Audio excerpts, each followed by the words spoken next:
ఆంధ్ర యువగలం. ప్రజల మాటే మా నోట.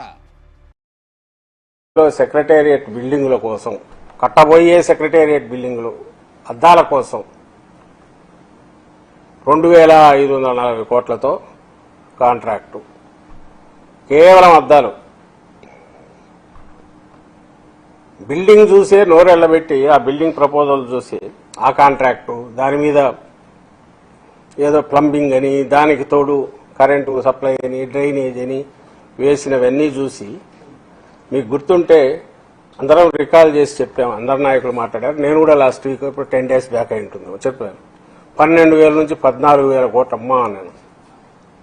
ఇది పోర్పుని ఎంత పెరుగుతుందో చెప్పలేమనుకున్నాం. కానీ మీరు 12-14 అయింది. నారాయణ తర్వాత మాట్లాడుతూ వీటన్నిటికీ పర్యవేక్షకుడు, అన్ని రకాలుగా చంద్రబాబు ఆలోచనలన్నిటికీ తనే ఒక రూపం ఇచ్చేవాడిన నారాయణ గారు, ఆయన 14 కాదు 16 కూడా కావచ్చు.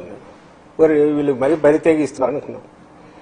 ఈరోజు చూస్తే ఈ 2540 కోట్లకు జీఎస్టీ వాళ్ళు కట్టాల్సిన అవసరం లేదు, వీళ్ళు రీయింబర్స్ చేస్తారు, పే చేస్తారు. కాబట్టి అది కలిపితే 3,000 కోట్ల పైన ఆర్థిక అవుతుంది. అద్దాలకు ఒక అసెంబ్లీకి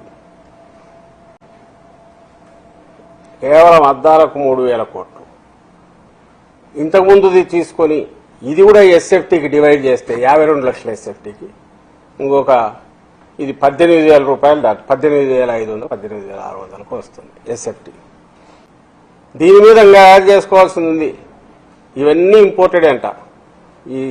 ఈ గ్లాసు రావడం కానీ వాటికి అవసరమైన సిస్టమ్స్ కానీ మొత్తం బయట నుంచి రావాల్సింది. అంటే డాలర్ ఎక్స్చేంజ్ ఫ్లక్చుయేషన్స్ ఉంటే దాంట్లో మార్పు ఉంటే అది కూడా అప్లై అవుతుంది. అది ఆ మధ్య ఇప్పుడు ఇంతకుముందే 1,500 కోట్లు ఎంతో ఉన్నారు. ఇంకా ఎంత అవుతుందో తెలియదు. ఇంకా పెరగొచ్చు. డాలర్ పెరిగే తప్ప తరిగే లక్షణం దానికే ఉన్నట్టు. పాలవాగం ఏదో దాన్ని తీసుకొచ్చి కృష్ణా రివర్లో వాటర్ తీసుకొచ్చేసి ఈ టవర్స్ మధ్య నుంచి తిరుగుతూ అది పోయి కృష్ణా రివర్లో కలుస్తుందంట. దానికి ఇంకా డిజైనింగ్, దానికి సంబంధించిన మన డిజైనింగ్ ఓ 100 కోట్లు 200 కోట్లు 300 కోట్లు ఇస్తారో తెలియదు. ఈ అసెంబ్లీ దీంట్లో ట్విన్ టవర్స్ అనే పేరుతో క్వాంటమ్ వ్యాలీ, దాని ట్విన్ టవర్స్కు 1,200 కోట్లు ఇంకోటేశారు. మరి అది ఎంత సేఫ్టీ ఏమొస్తాయో తెలియదు. ప్రతిదీ టవరే, చిన్నదేంలా అన్ని టవర్స్ పెద్ద అది 1,200 కోట్లు అది వేశారు. ఈరోజు కనపడినవి ఇవి. దానికి కూడా జీఎస్టీ అదనం. ఇంకా క్వాంటమ్ వ్యాలీ అంటే బహుశా దాని వాల్ గీల్ థిక్నెస్ అని ఇంపోర్ట్ ఏముంటుంది, దానికి డాలర్ ఫ్లక్చుయేషన్స్ దానికి అదనం, దానికి నగిషీలు అదనం, దానికి డిజైనింగ్లు అదనం, అద్దాలు ఉంటే అద్దాలు అదనం, అద్దాలు పగిలితే మళ్ళీ అద్దాలు పెట్టడానికి అదే అదనం, ఈ అద్దాలు పగిలితే మళ్ళీ తీసుకురావడానికి. ఇది ఒక అనంతమైన నిరంతరమైన కృష్ణానది ఎట్లా ప్రవహిస్తుంటుందో చంద్రబాబు నాయుడు గారి భ్రమరావతి, ఆయన అమరావతి, దానికి అవసరమైన అది ప్రజల సొమ్ము నిధులు పారుతూనే ఉంటాయి. పారుతూనే ఉండాలనే ఆయన ఈ ప్లాన్ చేసినట్టున్నారు. నదీ ప్రవాహంలాగా ఆయనకు కావాల్సిన వాళ్లకు సంపద సృష్టి కోసం ఉపయోగపడాలని ఏదైతే మేము అంటున్నామో అది పచ్చి నిజమని చెప్పి ఆయన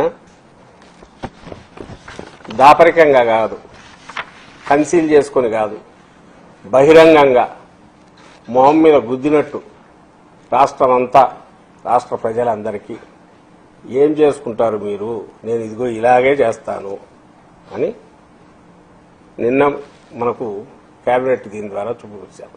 ప్రజలకు సంబంధించినవి కానీ, ప్రజలకు పనికొచ్చేవి కానీ చంద్రబాబు గారి కేబినెట్ ఎప్పుడు జరిగినా దానికి సంబంధించిన నిర్ణయాలు ఉండవు.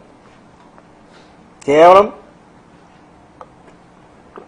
భూమిలో లేదా ఎవరికైనా ఫైనాన్షియల్ దీన్ని చేయడమో, అప్పుడు కూడా పోలవరం పేరుతో మీరు చూస్తే మొబిలైజేషన్ అడ్వాన్సులు కేబినెట్ ఇది తీసుకునేవాళ్ళు.